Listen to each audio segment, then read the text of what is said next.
Hello everybody, this is Pascal Honor, Similimodo, and today's review is gonna be the 2018 iPad Pro. The iPad Pro 2018 came in two sizes, the 12.9 and the 11 inches. I personally have used the 11 inches since 2019, and this is gonna be my honest review. This is not a sponsored video, so let's get started. Before we continue, please leave a comment below on your tablet experience. If you've used iPad or Android tablets, just share your experience with me. Please don't forget to subscribe to support this channel as we continue to grow it in the area of product reviews and social discourse. Thank you so much. Apple redesigned the 2018 iPad Pro and removed the home button usually on the iPad, thereby allowing this iPad to have reduced bezels. They added smart connectors and magnets around it for their accessories to take advantage of it. And what this then means is that the second generation Apple Pencil that is compatible with this can be lapped on top of this device without it flipping around. Overall, I think that this design has made me to lean more towards using this iPad more than even my MacBook Pro, I would say.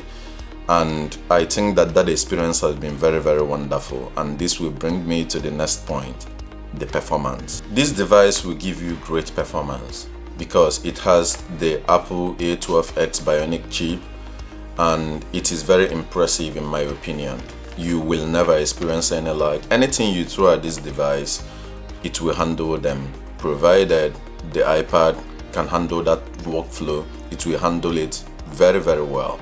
I have been using it personally for pictures editing in Lightroom and for some video editing works, and I never experienced any lag, any freezes whatsoever. So I would say that this is even a better performer when compared to the previous generation, and Apple has not let us down with their chips, and I think that overall in 2021 this is still a very great performer when compared to even the newer generations also. The display in this device is very impressive and is still very similar to what the newer generation iPad Pro has also come with.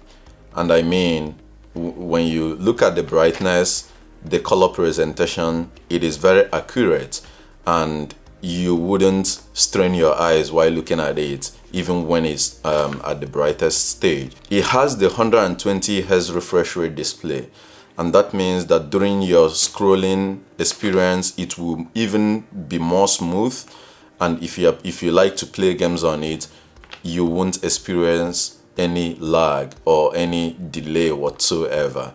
And in my opinion, I still think that the newer generations also have the same technology that this 2018 iPad Pro has. So in my opinion, I am very impressed with the display in this device. This device came with the 12 megapixel inbuilt camera on the rear, and it also has the front camera.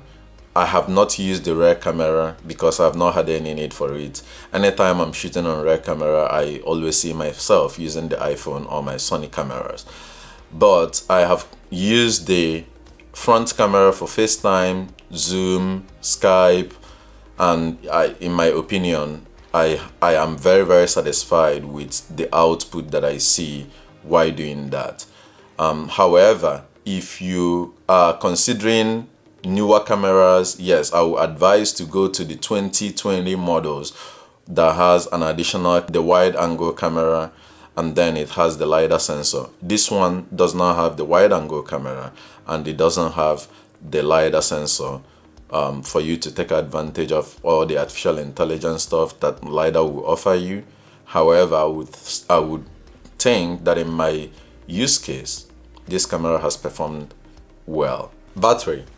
The battery in this device is still very okay, even after use for 2 years, right? And I mean, I'm saying this to say that if you want more battery life, I will advise you to go for the newer models, because obviously this has been in production since 2018.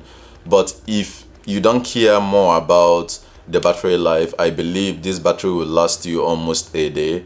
It has about 10 hours last just on light use, but if you want to use it for things like watching movies and all that, I think it will last you for like 4 hours or 5 hours, as the case may be, you know. But in my own opinion, I've not had any bad experience with this battery, and I'm still very much enjoying it, and I will use it for more 1 or 2 years before thinking of changing it. This device came with the base storage model of 64 gig, and that's what I'm using right now.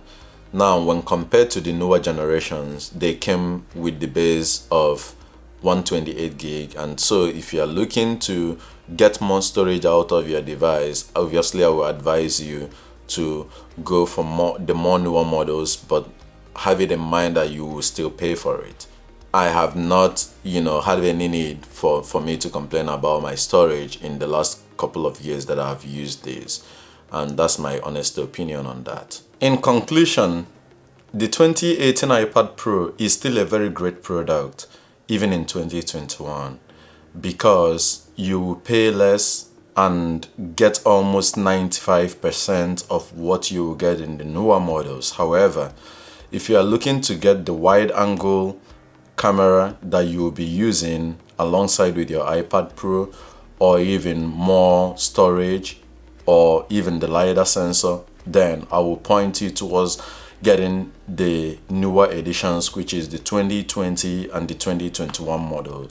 But if you are looking to save a little more money, about $300 or even $400, while getting the rich iPad Pro experience, I would think that the 2018 model is what you should look for, because it checks the performance, the display, the FaceTime experience or video call experience is outstanding on it, and the battery life is still okay, and the design basically it basically looks like the newer models also.